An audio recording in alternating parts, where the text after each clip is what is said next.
Hour of Zion, Hour of Zion, Hour of Zion. Pillar of Zion Church International, the Hour of Zion, Ebreo, OFM 107.7. Benade Biara, Anajo, Dumienu Aba Paho, de Kwapemsa no night Ebebo. Ye Jinema Bompaye, all night Kessia Pa. If you are down so, area, no mienu, Apemu Kopim, Nomi and Sabrenos, Yebesan so she had June Radiasem. I was home for old Media, which Yame, Aya or Sofo, Emos Asantia, or your Pillar of Zion, or Boase branch, Sofo, or no Nebetinum, Adia Radiasem, the Abreo, Tieno, Abrebi, and Minimso be Yishra, or Yesudim, when Yamishra. Amen. Your brother Cornelius Ewaha, brother said Ewaha, and brother Richard Soso Ewaha. Yamin said, if we know, we use to dim. Amen. Cornelius Bompire, na Yanshan, Jumedina say. Ye Bompire. To me, read that was say, and they be so. I don't play what man can that's what I say. And it didn't say a cow semper. For Johnny, for Kuma. Casapo bomb in the days. Did you know how say on concrete twins afro? And a day, made in national sir. That was a sway to tear my it will use to dim. Amen. Amen. Yada Radina Uncle Pong Assy. Sir, or did young qua a chay. Now we are so your car as Sotiasi. Mr. Etiefuna, and same way I am and you are no Minum Namta, I can say. Say, Sofu, nipper here teachings, nipper here teachings. A yampa, meaning said there be a preaching dear. There be a nipper ATB. To this time, any this year particular no. A dear Mamma Mania con serious pie and chere teaching Siam Feniagro. A real baby woman back frame from Italy. Now or can and Simbi HM. Am I who say a radia Jumana Yayan? This time a radinam so a Giacra or Gibi. Now Maria was some year back. There be assassin me to repeat. Why would you be for penny book? And Crawford who this time are false teachers. False prophets in the minim say Omo the night said the anoma any emo a brea no mako tibiadi. Omudi nessa no matter money I have before. What I say? Intiano Omuji ku no mete sahaba no muko. Onya dinasa no adane na niafiro onko hobi. Enti me wiase me wono fake prophet hu nyehu. Kwasem papa. Adifo atrofo omu hu nyehu. Said ye nipa hu no. Ba wona wo hu pa ye akyerkyerefo atrofo. Every say enkyerkyere te say aniwa. Last na me ka kyerɛ say obi asomasia. Obi asomasia eye chen de nani afira. Every say masomasia ye wonema bibiri wo hɔ a metimi aye. What I say? Masomasia mia mitimi kodware. Masomasia mitimi simi niema. Masomasia mitimi drive car. If you say many hunu kwam. Yes. What I say? Masomasia mitimi no aduane. Mitimi kodom kodidwa. Masomasia mitimi hu ade e fe ne de ye fe. Ba de aro hu wiase na eja eye nifra kwasem. Enifra ya de eja baba. If you say obi ani efra saa nipa no onhu kwan. Onhu ade e fe ene ade ye fe. Saa nipa ne ntimi nya bibia wo ne wiase. Obeya ade so obi na ebo ano. Obi na eso ne nsama na ye. Nti se obi ani fra na wo kyerɛ na de ye ya onhu. Ade ntina so ade blame ano. Onhu ade kro na wo kyerɛ no no. Nti na me besa yesua de kakra bi sofo wo aka ho nsam bebre. Ota aka ho nsam. Na enye nipa nyina na da bi omunya kwan etie radio a wo so no. Ene obi wo kra up to now ni CD kra wonyanya bi. Nyanya bi. Enti ni nsam bi wo ho a e wo se toda ye sa repeat. Toda e koyi bi ba. Ne ni padre bo mu so ene se mi hyedem na mi sua de a me sua de a kwa chifra no pani nyina. Mi pie ya ne se me bai. Me hwa Bible na de ya comparison ye sua de o the book of Acts. Ye do chapter 2. Yeah. Sunday me sada ka the whole church abom. Na ya sa akọ chapter 2 ne nko a ya mpirichi kura ye pe kwasem. Efiri se Yesu o se ba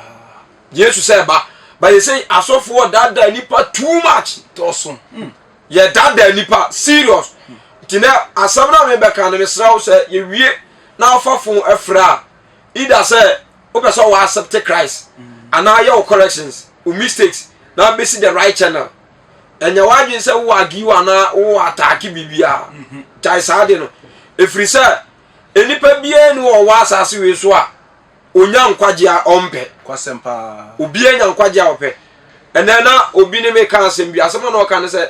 ɛnɛma ɛkɔ so osum ase bi na no wɔ bobɔ ebi so kyerɛ me na me ka sɛ masa ɛnɛ this time de bonsam gye mu ɔnam sɛ ayɛ ma gise nyame bie foforo ka ho because bɔne a ɛkɔ so wɔ underground no ehu ankasa ɛne yɛsa so yɛra nipa yɛra ti mesra mo this time yɛ transia we want to teach about Christ. So why is serious also left and right there for Bible book ni pen netana ho bi ya ka quotation na usu follow bi yes what I say yeah okay ya da nyankopon as rich ya nko Bible no so enipa bebrebe argument about God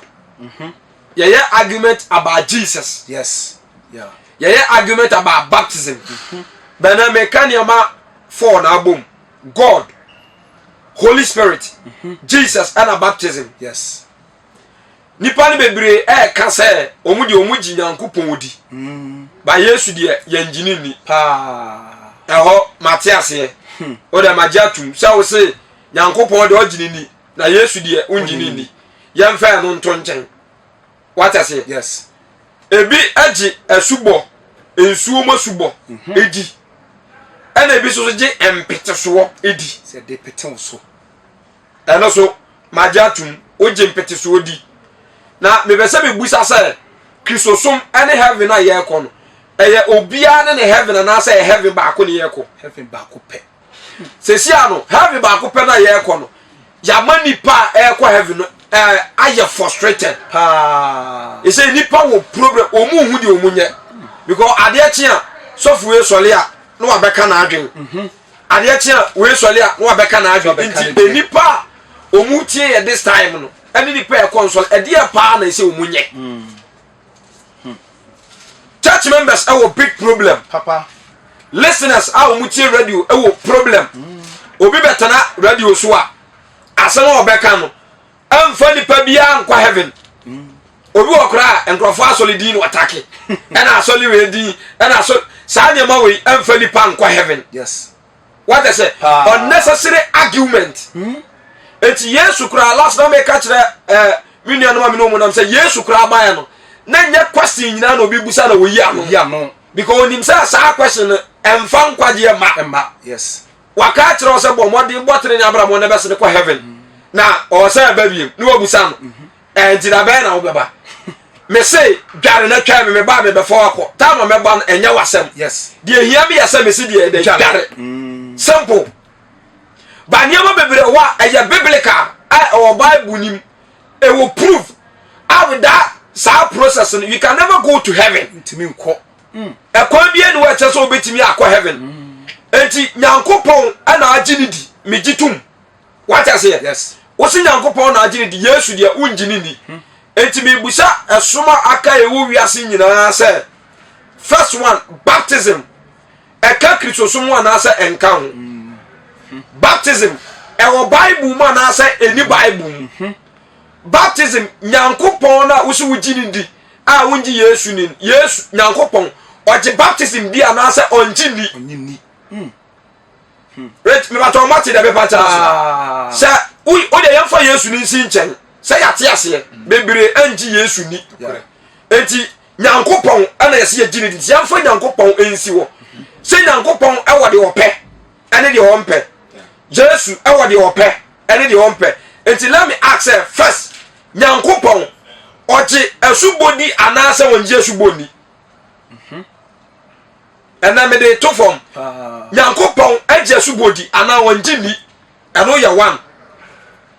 This time we serve under grace but not law. We don't serve under law. Yawo atomase. Yes. Enyamra. If me be ko to akere fi se wo Yesu ade ne semra se ebe yi yenye firim. Na me kire wade ba ko time Israel fo ko di Misrim enkwasum. Omudi so many years e wo Misrim. Time so say wade be yi won back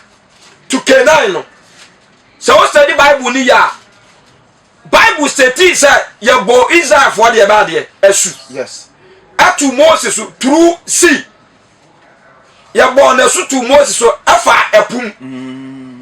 that time na Yesu onza biblical ne de nya Yesu e Nyankopon Yes. but that time ni Nyankopon di ena na Yesu Yes. and that time Israel for hwan ye chi na no omudi Nyankopon chi no omudi what I say Yes. Nyankopon ba so de so mo ne sa the promised land Canaan no enti omuji asubodi anaso o ma nji ani otidi di atoso biem yamfa Yesu nsa nto nchen Nyankopon owo honhom anasa woni honhom na ne honhom no ya fra ne sei Nyankopon honhom ene hwan Nyankopon honhom ene honhom konkron Yes. enti me besa me busa se wonji Yesu eni na wuji Nyankopon di a Nyankopon honhom no so wuji ni di anasa wonyini ni na second obi betimi enya Nyankopon honhom abra onyi Yesu so ni ya na question Hey. enti na me say na me dey to form questions na me busa teachings sa me ti Nyankopon di na me ti ni say esoma me som heaven ti na me som na me ko heaven na process ya de kon e wo ho so obi anyi Kristo ani a ontimi hu Nyankopon Kwasempa. obi anyi Kristo ani a hon konkron ontimi man so Man so. enti sa hon konkron ye woni pa e wo ho ma wo ma na sa obi a ope heaven akobia hia hon konkron question Odia me wie na sa wo prove bi si wo ho a ana say quotations bi a wo de ba mame a me de me number batuida obetumi afre because Yesu man aben na wasa yetimi buo nipa Pa. o se buo nipa and say brabi me ne oba ko bi frɛ me no waka say young guy a wa pere no wa ani birenti akoji skaduru wasa say wo si dan eto ka ba ko petim enti this time o minima de ufro bi ani pe ye wasase we so enti se won kwaje ho adwuma no wa ma na hia na didi agro na kodi atoro kyerɛkyerɛ bia akyi na yera masa wo be mo boda bi wo be ye mo bo serious enti let's base on the Bible. What does the Bible says? Bible says say so na say ti Nyankopon na ati ni di no so be so hu Nyankopon a na akwati Yesu a untimi hu no kwasem second ukwati Yesu so a hon konkron no uhu no ana so obi ni sa Nyankopon hum na heaven ho na so be so okon ubetimi akọ ana untimi nkọ that's my question amen that's my question enti afa rich yamara Bible ni mu kakra yakọ Galatians chapter 3 verse number 23 Galatians chapter 3 verse number 23 and I yakọ no kakra Tifia will say emra bo kwan ma genkwa yes emra ebo kwan ma hwan agenkwa hwan ni agenkwa no Kristo no agenkwa ni eye Jesus Christ no kwasem what I said yeah and o say emra ye ni mra ase ya wa don ase yes ba mra ni be bo kwan ma hwan agenkwa no yeah afa to aso was na gidie nya ma ye no wode yensie emra se ewen yen ma gidie a orebeyi na di akere ye no yes gidie nya ma ye no wode yesie hefa was wode yensie emra se emra ase ewen yen ma gidie a orebeyi ewen yen ma ebeduru se gidie na ye twen no be ye den ebeyi ne ho adi entiba New Testament and Old Testament or difference woman at said here mato book for na me knows that me say record it yeah na me ye corrections ewum what I say yeah na me ye corrections ewum eya no ade ba bi wo wa won say empipiri hunti e dia mantro ne ye yes ebi so wa say enti me say ye correction ti no say na ma me say no na emum me ba yes enti anu no be ye amendment ti sa mbara no onkonde am ba o se mbara no na be bo kwan e ma no that's why you John the Baptist e ba ye say onu na be bo kwan no me the last prophet of the Old Testament me bo kwan ma Christ e me fa so yes enti mbara no be bo kwan ma Jesus so me fa so afa kaiko verse 24 o say enti emra na ye yenfo a ekere yen Kristo nchen kwan ekere ye hwan nchen kwan Kristo nchen kwan Kristo enchen kwan enti before Kristo nya ma ye no hwan na ni ye tinidi what I say yes Kristo nya ma ye hwan na Old Testament na say wow si Nyankopon na agiridi hwan na agiridi Nyankopon yes ana emra no law na ya de ma Moses wan de ma Moses Nyankopon na de ma Moses enti so ka say emra ne be bɔ kwan ame de akobi nkyɛn a ɛwɔ sɛ ɔkwati Nyankopon na asɛ saa de yɛ ɛbɔ kwan bi akɔ ne nkyɛn so ɔso nso gyi ne di muda ho papa oh enti ama enipa nya problem this time sɛ meti Nyankopon di ba han ne Yesu meti Nyankopon di wan ne Yesu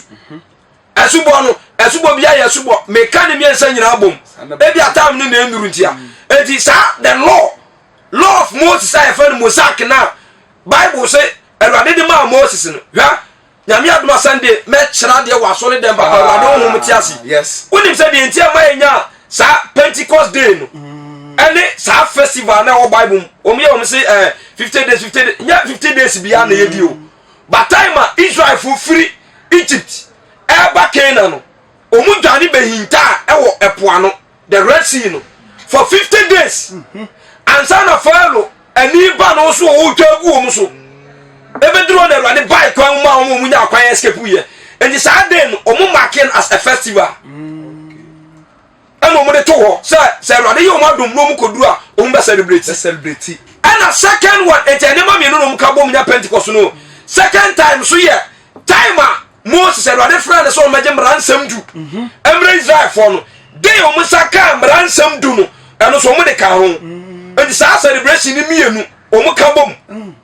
and we celebrate as Pentecost. Now no crown and every 50 days. 50 days. And we count here, bro, mutane. And the Pentecost no sad meaning no. Now some we celebrating every 7th year. The whole Israel ya juma.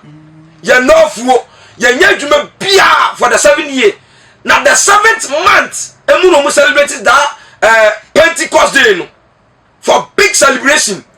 And the sad day no, and I calculate here. For 7th year, the 7th month. Now, who much? I saw them making the board, they see what's in here. Yes. Now, who much? And I won't conclude. Hallelujah. Amen. It's in Yankupon. And I would see the Didia. Or not a day law on the buy, on a day Marana buy. Yes. What I say? It's a Marano. Every year, to say, your book that them. Yeah. And I say, ye be two no sooner cook book for from. And it's a no sooner echo book for from the moon. O say what pen say no so ne mra book no so ba accept na won accept no so no what I say enti se me Nyankopon dia anu na be mu won say so obi bo nyame dia on ka hwe o yes Bible mu ye wa nyame bebre to bi ka nyame ana God on ka hwe that is why Old Testament so obi bo Nyankopon dia o ma yehu yes ye wa nyame bebre ti no ka the Lord of Abraham yes the Lord of Jacob, the Lord of Isaac, the Lord of Israel. So when Masa was in Usua, either so be you Jehovah Nisi, Jehovah this, Jehovah this, Jehovah this. No more than go poor cry or can wasem. And this all Kanya Mia, Masa Unkashi, you were Yami Baby, Antonio Dia only Yesuni, and will be as soon as Yesudia on your conclusion. Yes. Simple. And without Christ, who better have your own Kobe to me because you're so much Christ man the bass as you so my friend the Pamela Fie, yeah. And that was so kind of me. Okay, I say, na wafrigidie mu abu yembem. Na gidie abai, na yeni oyemfo na se bio. Na mo nyina nam gidie so ye Nyankopon ma Kristo Yesu mu. By faith, ye nyina ya ba Nyankopon de emma Kristo Yesu mu. Tio mo addition Yesu aha obebo ho adin Kristo dabi obebo ho Nyankopon wan ba na abekwa koye Nyankopon ma wan Nyankopon ma ena wan so na ma koye Nyankopon ma Kristo Yesu uda munya butere mame ose Nyankopon emra na nya maaye no emra ne bebo ye kwan de ko obi nche afa ni Kristo yes ana sa Kristo no ye ko hunu na ye tiri di ye no ye tani be ye Nyankopon de emma yes enti sa me se me ti Nyankopon di na me ji Yesu ni a eye ebe ya na enye kra wo mi ansa de bi nso enti by faith a wo de ji Yesu di ye no ana obe ye Nyankopon de eba ba fansasa o na ko John chapter 1 verse 12 no mesa mo abo akibiem John chapter 1 verse 12 wɔse na dodo a wɔgye no no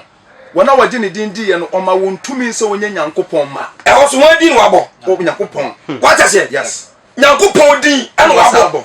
ɛhɔ so wɔn na wɔgye wɔn din yɛ wɔse wɔgye Yesu edi yɛ no ɔmo wie no ɔmo kɔ yɛ wɔn ma ɔma nyankopɔn ma ɔmo yɛ ne ma wie no so ɔso ɔsa ama after sɛ ɔmo yɛ ne ma wie no ɔmo de ba deɛ tumi saa tumi no so yɛ de ba deɛ konkron enti ɛyɛ simple enti me sɛ ɔha sɛ ɔsɛ baabi a wosɛ baabi no a wadwene sɛ heaven paa na wo paa kɔdeɛ a masɛ ti asɛm no a yɛka ne ye because Yesu ba wɔne ɔyɛ Nyankopɔn ma bie ne wo mbɛyera kwasɛm papa obie ne ɔyɛ Nyankopɔn ba a ɔbɛyera da enti mentimi nkwati Yesu na menya ho nkonkrono da ɛna mentimi nkwati Yesu na menhu Nyankopɔn so da enti ɛsomsom ahodoɔ aka wode obi ba nkyɛn sɛ ɔno bɛyɛ tikyi busan sɛ wogye ho nkonkrono di first one busan sa question no busan sɛ wogye wode ɔbɛka to sɛ megye Nyankopɔn di ɔbɛka anaasɛ ɔbɛbɔ di foforɔ bi a sɛ ɔgye di wowie a busan sɛ na ho nkonkrono so wogye ne di anaasɛ wongye ne ni afei wode kyɛ abra Galatians no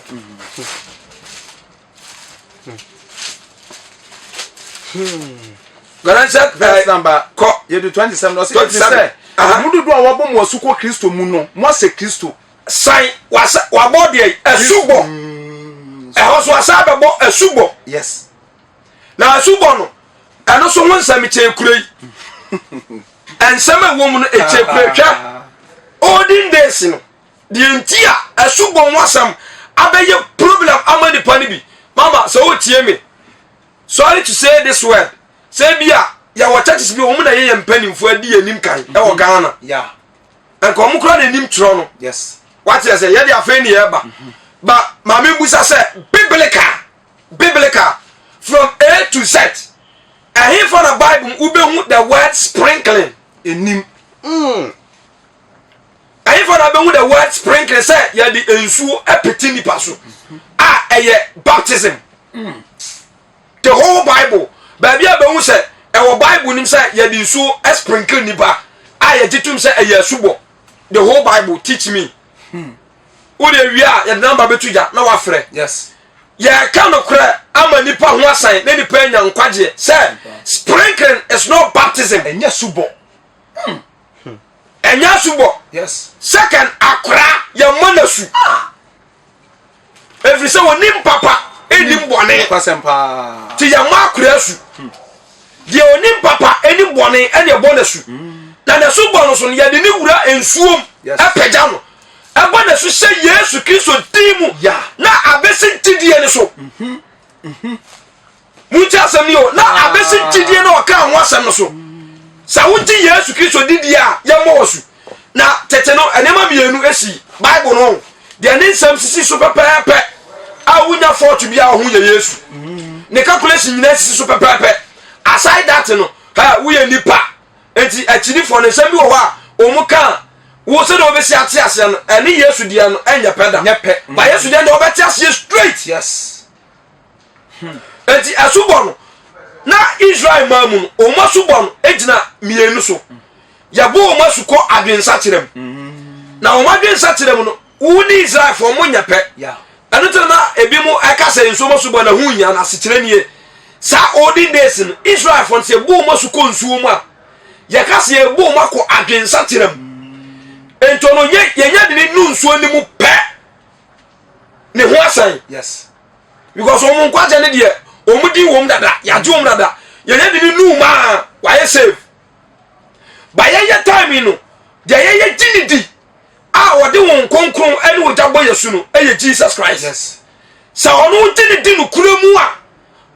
a wo de mame kan say obi biara o won kwaje no on kwati asubo yes ba obi betimi agbasu awabra onya nkwaje difference wo mu no same mansa tira no kura satirem ama ya momasu ewo Yesu Kristo dimu ne manya won konkro no betimi ne makwa heaven na eyekwa yes ana no so ntira say etwase me kwati sa enso masubo na me kwa me di nso pete me so it's not baptism enya subo what are some na make enti baptism egu ahodo miensa ye ya bisuam ensuo mu de yes honkonkon no ogya de ana wataye honkonkon no ogya de de eye huhu masem yes e de wagye Yesu adi ana saa wo mu ne betena ne mu enti wo tie mi a asubo ho de ano me nhyada nche ho me befiri ho se ya gbo wosu ewo ensuom na bia de unu mu baako mienu miensa ano kra so ye wrong eja once uni Yesu wu na masole ya fa onum eja oba ana wonkonkon dabi ya gbo wosu ewo Yesu dim once ana eja oba wonkonkon ni apagya simple at the same time ya fa so ne pete wo so it's not baptism yesu bo entu dia tie me se waya crowd se enkwaje na wo pe enti na da bia wutie ye dia e bia wo church untimi nya bold enko ka se omumu wo sufufuro untimi ko kan tro mu se sofo dia asubo na mbo enya papa ntimu mfa me ko fufuro anasa mo bo masu osumi pum ntimu ko bo me fufuro aye late ba de betimi aka to ne se wutie ya u betimi aba ye be ko bo wo su ya church ye de be bo bra ya do bako sofo wo be bo wosu se duro su botama enipa bebre free different places obi kura free abrochire e be bosu wo Ghana South yes o free abrochire be bosu enti time so a January ya be ko bosu bra na yemfa onko nunso mo wosu nse Yesu Kristo dim yes se nkwaje enti na wo kwa asole nkwa de a obi obeka o kwa bisa o sofo se sofo Bible mu kire me ba bia esubo ye di nso piti ni pasete obi so na on chiro so timi chiro de a uni problem uwia no say busa no say on chiro ba bia ye di nsuo enipa nu nsuo 3 times ansa na wasole na no so on kan chiro uwia na be ka chire Islam mu bi enye serious na Yesu o say ba ye kikanya ma bia gboma anhwa ube susu say udi Nyankopon ati so na wayera hallelujah praise the Lord rich yanko bra 2 Corinthians 2 Corinthians chapter 5 33:16 verse number 16 etibe o say enkwa adwene foforo ko enti efiri nei yenim obiala honam fam na se yehunu Kristo honam fam mpo a afa de yeni no saa eho ebio say repeat biem verse number 6 o say enti efiri nei efiri ene yenim obiala honam fam yes na se yehunu Kristo honam fam mpo a afa de yeni no saa ebio enti se obi wo Kristo mu a enti se obi wo Kristo mu a no ya bode foforo na waye de be abode foforo ko madada na twam enyama dada na twam hyenema nya ya foforo enyama nyina ba ya foforo nim eho na subo no be confirm se wonza ye de unu nsu mu a wo ye dry ba ye pejawa ye peja no na wo nyina afo mystery etasa wo frite bia foforom akote bia foforom enti na man bi ka asem bi Pentecost ni bi owunya ni metie ni audio no wonsa no ma example bi about baptism any awofoforo say eye nokre na de one pene anya ntuma ma ye nwo no foforo no oni nkwa no wose etese de oba ewo wonsa wo so oba ewo a de dika pie firi na se pa ba kese ye de ba de akola no hwe enya akora no ensuo ya ensuo dika gu no ensuo dika gu no ya yes etuna anu na makra no ya tora otimi ba yes na se ensuo no guri wi ade na dika pie na akola no di so there be ensuo ni ti pie what I say yeah ensuo ni pie wi ni ti na pie etre new birth that is why I say ya bo wosu a ya de unu nsuo ni mu a o he de pie first uti e de pie yes etre awo ye wo foforo aba on my foforo we a mystery kuro foforo ya no besa wo foforo ensa yes yeah but I can't hear it so what is it is say me dey so the pete wo so a eno no me da ma sole we nya subo adai that's the meaning enti ukutumu a ye peja wa uti ene bi ka jibum jakura ne ya wona ni ti na pie yes na ya so na so atwe na pie hey enti na ye katra wo de calculation bra kan bra o say enti so bi wo Kristo ma no ya bode foforo wa be foforo ene madada na twam enema dada no atwam hyenema nya ya foforo because wura no ya dry ye peja ne de why wet and is wet dry ni nyina atwam ama obeye wet yes to aso wo se na enoma nyina firi onyankopon onam Kristo so apata twen afam ne ho no enema nyina na hwan so enam onyankopon so onam Kristo so nyankopon a wono so be na hwan Kristo so apata twen afam ne ho ana wapata atwe di afam ne ho ti dia obeka wo de obeka kan bra wo se e de afam ne ho no no de empata som no amayen no ene se onyankopon wo Kristo mu a orepata twe wiase fam ne ho nyankopon wo hwan wo Kristo mu what a working o Kristo mu a o twe wiase apata ne ho afam nyankopon ho biem wo yam fom so angu won so se de be ya o mu won fon so nya dai to asoma me wo se na wa mu won fom so angu won so na wo de empata asem no ese mu verse 20 enti ye abofo ma Kristo ye abofo ma hwan ema Kristo ko e de se nyankopon nam yeso ritufo what I say I said the nyankopon nam yeso ritufo ye jan Kristo anamu esere mo se ye jina Kristo so anamu esere mo se moma ompata ntwe mo mfam nyankopon ho moma kwan na ye mpata ntwe mo mfam hwan nyankopon ho e be se de onim bone no de onim bone no ode ne ye bone ma ye de onim bone so Yesu no ode ne ye bone ma ye de nyankopon trene na ye nyankopon trene ono nimu ewo ono nimu ente wo anya wadi se wudi nyankopon tie wundim nyankopon because obetimi akotun abata nyankopon wa mo hu nyankopon aye hwan ya e Kristo sum ne nyame sum thank you agudie nkwa ono na atun e de wakopata no ono so no se ma ye fa no nsuom ne ye ngo foforo ma ne mu efisa bre ko ye beye titinsin kwa etu de ansa ko John chapter 3 no onsa Nicodemus de no be confirm o man obe confirm John chapter 3 verse 1 etibe o se Nicodemus na onipa bi ofi Farisifo ne mo hwa ne didi Nicodemus o ye Yudafo pani bi ono na oba Yesu nkyanya na dwo no obese no se rabbi o wia ne wana dwo da ko ye o ana ko se ne se rabbi ye nim so ofri Nyankopon nkyanya na abaso kyekyere nim se ofri Nyankopon nkyanya na abasa kyekyerefo obi ntimi nya nkyanya wo ye ti se de e bia ye preach na sofu panyi bi ana se what do you call it Jehovah ni panyi bi Church of Christ ni panyi bi esomu fro bi mu panyi bi emu se de mu kan ye no kre na fi o fele se obeba open yes na obema ne se wo oje adi na wa fa ase secret na oba be hum se ensama amna nchemu kan ye no kre enti kire mu enti oko secret yes ofere se obechi Yesu odi wo public ofere se first things or the many pan obe reverse no eno ko secret ekobisa se papa metin se wo kire na ncheche na wo kan se ni se nyankopon pa na kan wo wuntimi ti asam na wo kan no obi ntumi nya nkyanya wo ye je se Nyankopon kan no obi ntimi nya de wo ye je se nyankopon kan no Yesu bua se no se ana Yesu bua se ne se nokwa me se wo se enokra me se wo se wa mu obi fofora se wa anya dai wa mu obi fofora se wa anya dai wa mu obi fofora eja wo ya ne ya fa yin ya wo ya foforo Kristo mu asubo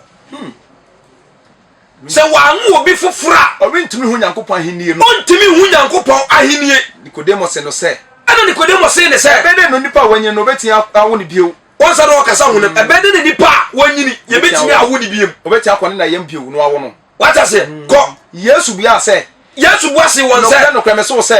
wan firi so ni hunhum mu wan firi ensuo ni hunhum mu ene hunhum anwo obi a rintimi nsane Nyankopon ahenie ni mu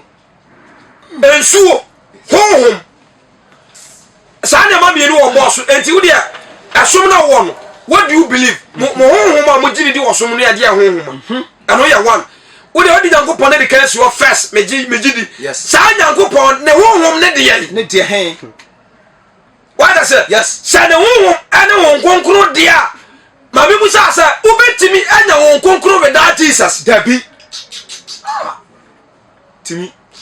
when ebiam kra ma wo sa masa ba bia na mo wayira ti yentam na bra back ndwane obia no wo twa obia no ofam Nyankopon wa bra akwati Yesu da na mra no kra no se de mra no e de ekọ ebie kwan ama e de ko hu no na ya hwan Kristo na sa Kristo no na sa akotwe ye de ekọ bata hwan Nyankopon entina sa wu Nyankopon wu nim na wu nim no nti sa new birth no a true baptism through faith yes ya bo was ya na what Kristo adi enu ti na ana me tida mana me ka quotation unim say Acts chapter 9 no di ntia enkofo no ka kire Yesu say ye subo no John the Baptist di no ene say omu Israel for no mu oso bi wo efe ni Goma so omu kodi na chi ba mo ho efi ti so ba ohoro ho na omu ohoro ba ohoro no by baptism entenya bo wie dia culture no and the Jewish culture unim say Nicodemus no Jewish ni what I say we Jew ni enti their custom they say that baptism will take place you are saved you are satisfied but now faith and also what Jesus odin di onya ndi ni tile da mani nya ho konkron rich mate da me pata muda ho what is like a blackboard so message that me say I go see that ye teach about Pentecost speaking in tongues our church bla enti the nti was from say edi emu na obomo so shaye no so me etufo enti by the baptism of John the Baptist so mako Goma homa omo efi ye tware won by Yesu tidi de ni enti ndi ana anti Yesu ni so awon no so nyadai ama that's the secret of that quotation enti subo na obo wanfoma nkonsuo mo wanfoma nkonsuo Yesu Kristo tidie so mbeti na di enti omo fa Christ what I say without being baptized and then and some them they not take place away but now enkofo no omunti Yesu Kristo eni